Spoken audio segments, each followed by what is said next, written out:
할렐루야. 반갑습니다. 오늘은 사도행전 성경 공부 다시 처음으로 42번째 시간이죠. 그래서 오늘은 이제 바울의 에베소 선교 활동이라는 제목을 가지고 함께 성경 공부를 하려고 합니다. 우리가 늘 이제 바울의 전도 여행은 지도를 이렇게 살펴보고 바울이 어디에서 뭘 하는지 이런 것들을 이제 봐야 되는데, 우리 안내석에 보면은 다시 제가 요 책을 좀 몇 권 갖다 놨습니다. 그래서 수요일 날 여러분들 이 책을 이렇게 보시고 함께 따라오시면 좋을 것 같아요. 자, 그러면 늘 하듯이 우리가 다시 164쪽 바울의 2차 전도 여행 그 지도를 한번 보죠. 자, 지도를 한번 보면은 지금 이제 바울의 1차 전도 여행은 이제 소아시아 지역입니다. 그 소아시아 지역이었고, 그 다음에 2차 전도 여행은 어디로 넘어가냐면은 마케도니아, 그래서 이제 유럽 쪽으로 넘어가죠. 그리스 남반부까지 아덴이나 고린도까지 이제 넘어가게 됩니다. 이제 3차 전도 여행은 어디로 넘어가냐면은 1차 전도 여행지였던 터키 소아시아를 지나고, 그 다음에 2차 전도 여행지였던 데살로니가, 빌립보, 베레아, 고린도, 아테네 이렇게 갔다가 다시 이렇게 돌아옵니다. 이제 나중에 이제 에베소에서 한 2년 정도를 이제 머물게 되는데, 자, 지도를 보면 오늘 바울이 2차 전도 여행을, 자, 지금 2차 전도 여행으로 되어 있지만 3차 전도 여행을 한번 살펴봅시다. 자, 안디옥이 보이죠? 자, 2차 전도 여행도 바울이 이제 3차 전도 여행도 바울이 안디옥에서 출발을 합니다. 안디옥에서 출발을 해서 어디로 가냐면은 갈라디아 지방, 그죠? 지도에 보면 갈라디아 보이죠? 164쪽 갈라디아 지방 그 밑에가 부르기아 땅입니다. 그래서 바울이 이제 그쪽을 전도하다가 나중에 그 옆에 보면 에베소가 보이죠? 에베소에 이제 정착을 합니다. 3개월 동안은 회당에서 가르치고, 또 많은 유대인들이 회당에서 가르치지 못하게 하자 두란노 서원에서 2년 동안 강론을 합니다. 그래서 바울이 선교 여행지 중에서 제일 오래 머물렀던 곳이 바로 이 에베소 지역이에요. 아주 중요한 지역이죠. 자, 이 에베소에 정착했다가 나중에 어디로 가냐면은 이제 마케도니아로 넘어갑니다. 그 위에 보니까 빌립보, 데살로니가, 베레아, 아덴, 고린도, 아테네, 고린도가 쭉 나와 있죠. 이제 그렇게 갔다가 3개월 만에 다시 또 거꾸로 돌아옵니다. 다시 돌아와서 저기 보면 드로아 보입니까? 드로아, 트로이 트로이 목마로 유명한 드로아로 다시 이렇게 거꾸로 돌아와요.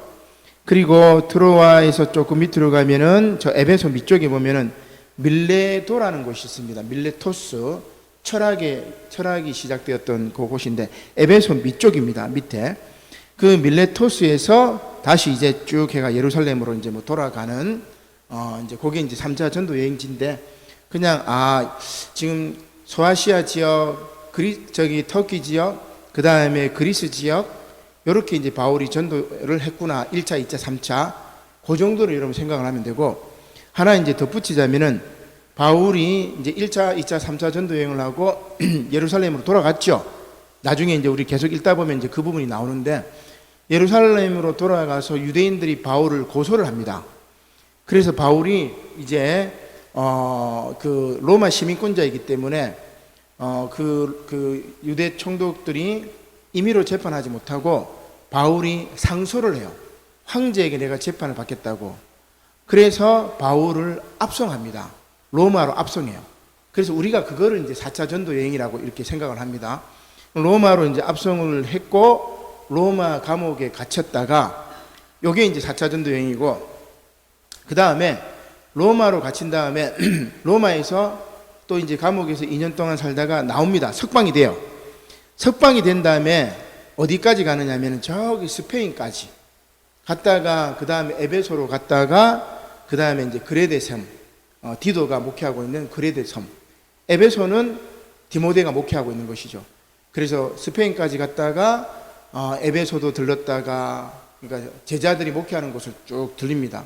그 다음에 그레데 섬에도 들렀다가, 그 다음에 다시 또 로마로 갑니다. 그 다음에 이제 로마의 감옥에 또 갇혀. 두 번째 갇힙니다. 두 번째 갇히고 나중에 이제 로마에서 순교를 당하는데, 요것을 우리가 5차 전도 여행 뭐 이렇게 볼 수 있습니다. 근데 핵심은 1차, 2차, 3차가 핵심이고 4차, 5차는 전도의 목적은 이제 그 바울이 모든 이동하는 것은 다 전도의 목적이겠죠. 근데 이제 구체적으로 이제 뭐 교회를 세우고 이런 것보다는 감옥에 갇히는 것, 그 다음에 이제 제자들의 목회지를 순례하는 것, 뭐 요 정도기 때문에 4차, 5차 전도 여행이라고 호명하기도 하고 그냥 1차, 2차, 3차까지만 이야기하기도 하고 이제 그렇게 됩니다. 자, 그러면 4차는 로마까지 가고 5차는 어디예요? 스페인까지 가고 지중해 연안 전체를 다 돌아다녔다. 이렇게 볼 수가 있겠죠.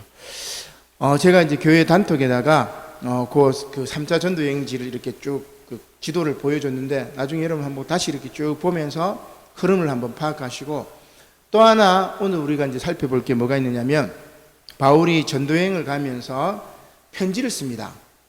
자, 2차 전도 여행을 떠나면서 편지를 쓰는데 2차 전도 여행이 끝난 다음에 편지를 쓰는데 가장 먼저 쓴 편지를 우리가 초기 서신이라고 그래요. 바울의 초기 서신. 그래서 기원후 한 50년에서 52년경. 그러니까 신약 성경 가운데 제일 빨리, 제일 먼저 쓰여진 서신을 초기 서신이라고 그러는데 우리가 잘 알고 있는 데살로니가 전서, 데살로니가 후서. 요게 가장 먼저 쓰여집니다. 바울이 2차 전도여행이 끝난 다음에. 그래서 데살로니가 교회의 교인들이 임박한 종말론에 관해서 부활에 대해서, 재림에 대해서 궁금해하니까 바울이 이제 편지를 쓴 거예요. 자, 그 다음에 이제 바울이 3차 전도 여행을 쭉 가다가 오늘 핵심지가 어디였어요? 에베소에서 편지를 씁니다. 이때는 교리 서신을 써요. 바울의 신학에 집대성했던 그 교리 서신을 쓰는데 거기에 이제 뭐가 있느냐면은 그 유명한 로마서가 있어요. 로마서. 그리고 작은 로마서라고 이야기할 수 있는 갈라디아서를 씁니다. 그리고 고린도전서, 고린도후서를 써가지고 저기 고린도 교회에 이제 보내는 거죠. 에베소에서 그 편지를 씁니다. 이게 이제 교리서신이라고 이야기를 할 수 있고, 그 다음에 4차 전도 여행 때는 바울이 로마 감옥에 갇혔댔죠. 1차로 갇힙니다. 그때 감옥에서 편지를 씁니다. 그걸 우리가 뭐라 그래요? 옥준서신이라고 그러죠. 에베소서, 빌립보서, 그 다음에 뭡니까? 빌레몬서, 그 다음에 또 하나가 뭐죠? 옥중서신 또 하나가 골로새서, 에베소서, 골로새서, 빌립보서, 빌레몬서. 빌레몬은 사람에게 쓴 것이고 나머지는 다 교회들에게 쓴 거예요. 그러니까 4차 전도 여행 때는 로마의 감옥에 있었으니까 에베소 교회도 편지를 쓰고 빌립보 교회도 편지를 쓰고 골로새 교회도 편지를 쓰고 빌레몬이라는 사람에게도 편지를 쓰고 그 감옥에 같이 있었던 사람이 오네시모라는 사람이었죠. 자, 그를 위해서 빌레몬에게, 오네시모의 주인이 되는 빌레몬에게 편지를 쓴 것이 바로 4차 전도 여행 때 로마 감옥에서 썼던 옥중서신. 자, 그 다음에 5차 전도 여행 때 다시 바울이 로마 감옥에 갇힙니다. 그죠? 그래서 디모데가 목회하고 있는 에베소도 방문하고, 그 다음 스페인까지 갔다 했죠. 스페인까지 갔다가 디모데가 목회하고 있는 에베소도 방문하고, 그 다음에 그레데 섬, 크레타 섬이라고 그러는데 거기서 목회하고 있는 디도도 방문을 하고, 그 다음에 이제 로마로 다시 갔는데 또 잡힌 거예요. 2차 투어, 2차 감옥에 갔죠. 그때 바울이 디모데하고 디도에게 편지를 씁니다. 목회를 하려면 이렇게 해라 하면서 선배 목회자 입장에서 후배 젊은 목회자들에게 편지를 쓰는 게 뭐죠? 디모데 전서, 디모데 후서, 디도서, 이렇게 5차 전도 여행 후에 이렇게 편지를 쓰게 됩니다. 그렇게 합치니까 13권의 바울의 서신서가 이렇게 구성이 되는 거예요. 근데 신약 성경에는 이게 이제 순서대로 이렇게 기록된 순서대로 배치가 되지 않았고 이제 좀 배치가 다르기 때문에 우리가 그렇게 하는데, 오늘 전도 여행을 쭉 살펴보면서 바울이 여기서 요 편지를 썼구나, 이런 것들을 이제 알면은 성경이 이제 입체적으로 보이는 거죠. 자, 그러면 이제 오늘 본문 말씀을 한번 보도록 합시다. 사도행전 19장 1절입니다. 아볼로가 고린도에 있을 때, 자, 고린도에 있으면 뭐예요? 에베소 교회에서 아볼로를 뭡니까? 지난주 말씀해 보니까 브리스길라와 아굴라가 이 뭡니까? 그 아볼로를 잘 신학적으로 잘 교육을 시킨 다음에 에베소 교회가 고린도 교회에 아볼로를 파송을 하죠. 그래서 아볼로는 고린도로 갑니다. 그렇게 아볼로가 고린도에 있을 때 이제 고린도 교회는 아볼로에게 맡기고 바울이 어떻게 돼요? 윗지방으로 쭉 올라옵니다. 그러면 우리 지도를 다시 보면은 고린도에서 다시 아테네로 들렀다가 저 위로 베레아로 올라왔다가 데살로니가로 갔다가 빌립보로 갔다가 그 다음에 저기 에베소로 이렇게 돌아오는 그 여행길, 거꾸로 돌아오는 길입니다. 이제 그 여행길, 그래서 에베소 윗지방으로 다녀서 어디로 오죠? 에베소에 와서 여기 이제 3차 전도여행 아주 축약이 됐죠. 굉장히 축약이 됐어요. 2차 전도여행은 장소마다 바울이 역할을 했던 것들을 쫙 보여주는데 3차 전도여행 때는 뭐 한번 2차 때 갔으니까 방문하는 거예요. 교회들이 잘 있느냐, 사람들이 신앙생활 열심히 하고 있느냐 방문하는 거예요. 그래서 이제 아주 간단하게 쭉 나와 있어요. 요 한 절에 뭐 엄청나게 많은 지방들이 지나와 버렸죠. 자, 그래서 이제 에베소에 딱 도착을 합니다. 에베소에 와 보니까 에베소에 이제 교회는 있는데 어떤 제자들을 만납니다. 자, 그래서 물어봅니다. 이르되 너희가 믿을 때 성령을 받았느냐? 딱 물어보니까 이 사람들이 에베소 교인들이 뭐라? 아닙니다. 우리는 성령이 계심도 듣지 못했습니다. 그런 이야기를 해요. 그래서 바울이 말합니다. 그러면 너희가 무슨 세례를 받았느냐? 아, 우리는 세례 요한의 세례를 받았습니다. 그러니까 구체적으로 에베소에 이 교회가 생겼긴 했지만 1차 전도여행, 2차 전도여행 때 에베소를 들렀지만 그렇게 신학적으로 완성이 되지 못했던 거예요. 그래서 바울이 이야기합니다. 4절에 바울이 이르되 요한이 회개의 세례를 베풀며 백성에게 말하되 내 뒤에 오시는 이를 믿으라 하였으니 이는 곧 예수라 하거늘 그들이 듣고 주 예수의 이름으로 세례를 받으니. 자, 세례가 두 가지 세례가 나오죠. 하나는 무슨 세례죠? 요한의 세례인 물 세례. 또 다른 세례는 뭐예요? 예수의 이름으로 세례를 받는 성령 세례. 이 두 가지 세례를 딱 비유를 하는 겁니다. 이 두 가지 세례. 요한의 세례는 어떻게 보면은 물 세례라고 볼 수 있는데 우리는 대부분 물 세례를 받죠. 우리 세례 교인이 될 때 물 세례를 받는데 교회의 일원이 되고 교인이 되었다는 표징입니다. 물 세례는. 그러나 물 세례로 끝나는 것이 아니라 무슨 세례를 받아야 되죠? 바로 성령 세례를 받아야 되는데 지금 이 에베소에 있는 사람들이 제자들이 물 세례만 알고 성령 세례를 받지 못한 거예요. 이 성령 세례는 여러분 뭐라고 이야기할 수 있습니까? 하늘 백성이 되는 것이고 하나님의 참 자녀가 되는 것이고 진정한 그리스도인의 필수적인 요건이 바로 성령 세례인데 이 성령 세례를 받지 못한 거예요. 그래서 6절에 보니까 바울이 그들에게 안수를 하니까 성령이 그들에게 임하시는 거예요. 그리고 이제 놀라운 이적이 생깁니다. 방언도 하고 예언도 하고. 자, 여기서 우리가 이제 방언의 초점, 예언의 초점을 두지 말고 7절을 보니까 그때 세례를 받고 성령이 임해서 방언도 하고 예언을 했던 사람이 몇 명이죠? 7절에 보니까 몇 명입니까? 12명입니다. 12명. 자, 12명은 예수님의 제자가 몇 명이죠? 12명?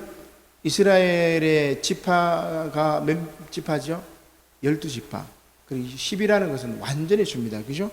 완전의 수니까 에베소에도 이제 12제자처럼 12사람이 성령을 받고 완전한 제자 공동체가 구현이 되었다. 여기에 초점이 있습니다. 자, 그렇게 이제 에베소 교회가 힘 있는 교회가 되었다. 에베소 교회가 물 세례만 알고 신앙적인 깊이가 없는 교회가 아니라 성령 세례를 받아서 정말 믿음이 튼튼한 교회가 되었다. 그 얘기로 7절에 모두 12사람쯤 되었더라. 이런 이제 이야기를 하는 거죠. 자, 그 다음에 이제 좀 시간이 이제 좀 지나서 바울이 에베소에 있는 회당에 들어가서 석 달 동안 하나님 나라에 관해서 강론하고 전도도 하고 권면하고 합니다. 근데 어떤 사람들은 마음이 굳어서 순종하지 않고 사람들 앞에서 바울을 비방해요. 예수 믿는 이 도를, 기독교를 막 비방을 합니다. 그래서 바울이 이놈들 말해봤자 안 되겠구나 싶어가지고 바울이 그들을 떠나버립니다. 말해도 안 들으면 가서 말할 필요가 없어요. 그죠? 몇 번을 설득해도 알아듣지 못하고 마음을 닫아버리면 말해봤자 입만 아픈 거예요. 그죠? 그래서 바울이 지금 중요하니까 이 말 안 듣는 사람에게 복음을 전하느니 차라리 더 많은 사람들에게 복음을 전하기 위해서 다른 곳으로 가버립니다.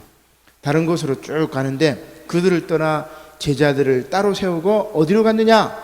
우리가 많이 들어봤죠. 두란노 서원에 들어가서 날마다 강론했는데 10절에 보니까 두란노 서원에서 날마다 강론한 게 몇 년 동안 했어요? 무려 2년 동안. 2년 동안 두란노 서원에서 복음을 전하고 강론하고 에베소에 있는 그 뭡니까? 학교입니다. 두란노라는 사람이 세운 학교예요, 학교. 그래서 우리 이제 서원을 이 헬라어로 뭐라고 얘기하냐면은 이 스콜레라고 그래요, 스콜레. 그래서 개인의 학당입니다. 그 당시 이제 헬라 철학자들이 학교를 세워요. 우리 옛날에 이제 훈장 선생님이 서당 세우는 것처럼 자기가 이제 서원을 딱 세웁니다. 스콜레를 세워가지고 그곳에서 학생들을 모집해가지고 학생들에게 변증론을 가르쳐주고 학생들에게 논리학을 가르쳐주고 수사학을 가르쳐주고 연설하는 법을 가르쳐주고 웅변하는 법을 가르쳐주고 막 이런 식으로 개인 교습을 했던 것이 이제 스콜레 서원이에요. 근데 여러분 영어로 그 학교가 뭐예요? 스쿨. 그러니까 스쿨이라는 말이 요 스콜레 서원이라는 말에서 유래가 된 거예요. 그러니까 두란노 서원, 두란노 나중에 스콜레인데 두란노 뭐가 돼요? 학교가 되는 겁니다. 자, 아무튼 이 두란노라는 사람이 이제 이걸 세웠는데 두란노라는 사람이 이제 죽었고 그 서원은 비어 있어요. 근데 그 서원을 지키는 서원지기가 뭐예요? 복음을 받아들여 가지고 아마 바울이 그 두란노 서원에다가 월세를 주고 뭘 했겠어요? 그 서원을 활용을 한 겁니다. 이해가 되시죠? 그러니까 어떤 이제 학교 건물을 빌려 가지고 그곳에서 세미나를 열고 강의를 했다. 이렇게 보시면 돼요. 그래서 2년 동안 두란노 서원에서 복음을 쭉 전하게 됩니다. 그리고 에베소 교회는 12명의 교인들이 힘 있는 교회가 딱 되었다고 이야기를 했는데 브리스길라와 아굴라도 있었고 튼튼한 사람들이 있었죠. 그래서 뭐예요? 에베소 주변에 있는 골로새 쪽에도 교회를 개척하고 또 그 근처에 있는 라오디게아도 개척하고 그 다음에 히에라볼리스라고 거기에도 교회를 개척하고 여기 보니까 골로새하고 라오디게아 교회는 요한계시록에 나오는 7개 교회 중에 하나죠. 그죠? 에베소도 마찬가지. 요한계시록에 나오는 7가지 교회 중에 이제 하나라고 이야기를 할 수 있습니다. 그래서 이 에베소에 체류할 때 많은 교회를 이제 세웠던 아주 중요한 바울의 3차 전도 여행의 핵심적인 기점이 되는 거죠. 2차 전도 여행은 이제 고린도라고 이야기를 할 수가 있습니다. 자, 그럼 계속해서 본문 한번 보죠. 자, 두란노에서 쭉 이제 복음을 쭉 할 때 10절에 보니까 2해 동안 두란노 서원에서 날마다 강론하니 이같이 하니 아시아에 사는 자는 자 에베소가 아시아지요 터키 소아시아 지역입니다. 아시아에 사는 자는 유대인이나 헬라인이나 다 주의 말씀을 듣더라. 그러니까 유대인들도 있었고 거기는 이제 헬라인들 이방인들도 있었으니까 바울의 이야기를 듣고 복음을 받고 막 교회들이 생겨요. 아까 말씀드린 것처럼 골로새, 라오디게아 막 교회들이 막 생기고 아주 이제 복음이 막 전해지는 거죠. 그때 이제 하나님께서 바울의 손으로 놀라운 능력을 행하게 하시는데 심지어 어떤 일이 있었느냐? 사람들이 바울의 몸에서 손수건이나 앞치마, 그러니까 바울이 가지고 있는 손수건이나 뭐 이렇게 둘렀던 앞치마 같은 거 이걸 가져다가 병든 사람에게 탁 얹으니까 어떻게 해요? 그 병이 떠나고 정신병 들린 사람, 마귀 들린 사람, 사탄 들린 사람, 악기 들린 사람의 병이 나아버린 거예요. 악기가 떠나버리는 겁니다. 놀라운 역사가 일어나는 거죠. 그러니까 바울의 어떤 신적인 능력이 지금 이제 임해가지고 놀라운 역사가 쫙 임하게 되는 겁니다. 근데 이제 재미난 이제 사건이 하나 생기죠. 13절에 보니까 이런 바울의 모습을 보고 돌아다니면서 마술을 행하는 어떤 유대인이 시험 삼아서 악기 들린 자들에게 뭐라고 이야기해요? 주 예수의 이름을 불러서 말하되 내가 바울이 전파하는 예수를 의지하여 너희에게 명령하노라. 사탄아 물러가라. 뭐 이렇게 했겠죠. 그런데 어떻게 되겠습니까? 막 물러가 버리는 거예요. 예수의 이름으로 명하노니 물러가라.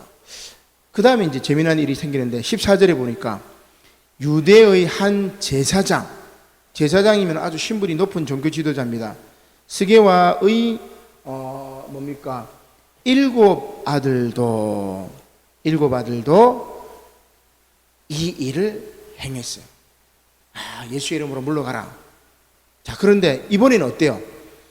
13절에 나왔던 어떤 유대인이 그렇게 하니까 마귀가 물러갔는데 이 제사장의 일곱 아들이 사탄아 물러가라, 마귀야 물러가라고 했는데 마귀가 어떻게 15절에 이렇게 이야기합니다.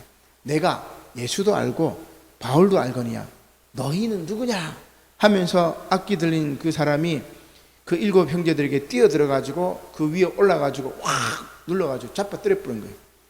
그들이 이제 막 넘어지고 이제 다쳤겠죠. 그리고 이제 옷을 다 벗겨버려가지고 벗은 몸으로 도망가 버린 거예요. 귀신 들린 사람이 그 집에서 이제 도망가 버린 거예요. 참 이게 이제 재미난 건데 왜 그랬을까? 바울의 몸에서 손수건과 앞치마가 치유하는 기적이 있었고 바울의 능력을 흉내내고 예수 그리스도 이름으로 사탄아 물러가라고 했을 때 물러간 경우도 있고 지금 이 스게와의 일곱 아들은 그렇지 않고 자기가 오히려 당해버렸어요. 왜 그럴까? 뭐 때문에 그럴까? 바로 예수의 영이 있어야 되는 거지 흉내내서는 안 된다는 그 이야기겠죠. 자, 그래서 놀라운 이적이 막 생깁니다. 그 결과 17절에 보니까 에베소에 사는 유대인과 헬라인들이 다 이 일을 알고 두려워하며 주 예수의 이름을 높이고 믿는 사람들이 와서 자복하며 행한 일을 알리고 그리고 마술을 행하던 많은 사람들이 책을 모아가지고 불살라 뿌립니다. 그 책값이 계산한 즉 은 5만이나 되었더라. 그리고 이같이 주의 말씀이 힘이 있어 흥왕하여 세력을 얻었다. 이렇게 다 이 에베소에서 바울이 전도 활동했던 내용들을 쭉 이야기를 합니다. 참 놀랍죠. 그래서 사람들이 어떻게 하죠? 18절에 보면 회개를 합니다.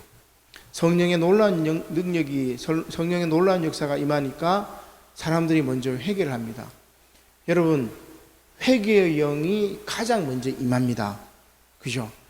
회개의 영이 가장 먼저 임해서 나의 죄를 자복하면 그 다음 성령께서 내 마음을 어루만져 주시면서 위로하시고 그리고 기도 제목을 들어주시는 거죠.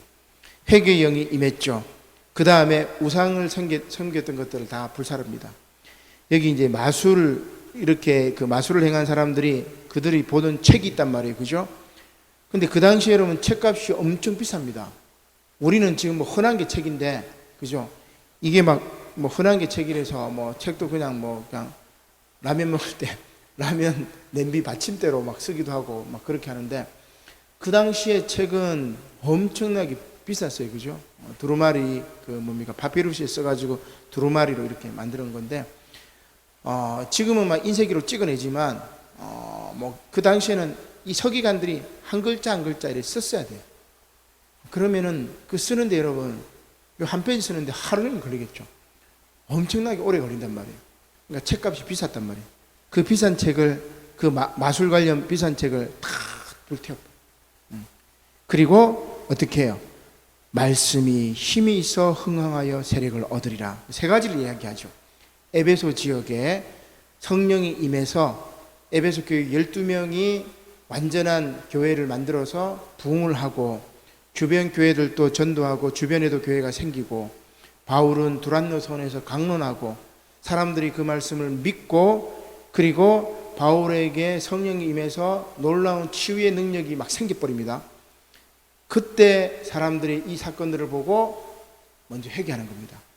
회개하고 두 번째는 내가 우상 숭배했던 것들 마술 관련 책들 불태운 것처럼 내가 나의 잘못된 가치관 말씀을 사모하지 않고 세상의 가치관에 빠져가지고 세상 사람들이 생각하는 것과 똑같이 탐욕과 권력욕과 욕망에 살았던 것들을 다 불태워버리고 그리고 뭐예요? 그렇게 하니까 주의 말씀에 힘이 있어서 흥왕하여 세력을 얻는 겁니다. 이제 교회의 부흥의 역사가 이렇게 시작이 되는 거예요. 에베소에도 바로 그런 거예요. 회개의 영이 임해야만이 교회가 변화가 생깁니다. 그죠? 고집의 영, 그 다음에 교만의 영이 꽉 들어차면은 아무리 해도 이 교회가 부흥이 되지 않아요. 그죠? 먼저 회개하고 자빠지고 교만의 이 사탄들이 물러나고 떠나버리고 그럴 때 이 회개의 영이 임해서 교회가 새로워지고 그 다음에 가치관이 바뀌어야 됩니다. 세상의 가치관, 세상 사람들이 생각하는 것과 똑같이 물질 숭배, 그죠? 권력 숭배, 자본을 숭배하고, 그죠? 성공과 출세를 지향하고 이런 것들을 떠나고 그렇게 해야만이 하나님의 말씀이 확 넘치고 부흥하고 세력을 얻고 세력을 얻어서 어떻게 해요? 이 세상에 소금과 빛의 역할을 감당할 수가 있는 겁니다. 오늘 이 에베소 교회의 놀라운 역사가 우리 남부산 영호교회도 임하시기를 주님의 이름으로 간절히 축원합니다. 아멘. 기도드리겠습니다. 고마우신 하나님 감사를 드립니다. 사도행전 성경 공부를 통해서 참 말씀을 깊이 있게 깨닫게 하시니 감사를 드립니다. 오늘 사도 바울이 에베소에서 두란노 서원에서 2년 동안 강론하고 말씀을 전했을 때 많은 헬라인들과 유대인들이 복음을 받아들이고 또 주변 지역의 교회를 세우고 성령의 놀라운 역사가 임했던 것을 기억합니다. 아버지 하나님, 그리하여 그곳에 많은 사람들이 회개의 영을 통해서 회개하고 그리고 우상 숭배를 하지 아니하고 마법, 마술에 관련된 책들을 불사르고 세상의 가치관이 아니라 하나님의 말씀의 기준에 바로 서면서 그리하여 하나님 나라가 더 확장되었고 하나님 말씀이 흥왕되어서 이 에베소에 놀라운 부흥의 역사가 임했던 것을 기억합니다. 주님, 오늘 우리 남부산 영호교회 회개의 영이 임하게 하여 주시옵소서. 오만하고 교만하고 자만한 우리들의 모습 속에 하나님께서 회개의 영을 부어 주셔서 먼저 말씀으로 회개하게 하시고 낮아지게 하시고 겸손하게 하시고 아버지 하나님의 말씀을 통해서 변화될 수 있도록 축복하여 주시옵소서. 감사를 드리며 예수님의 이름으로 기도드립니다. 아멘. 찬송가 300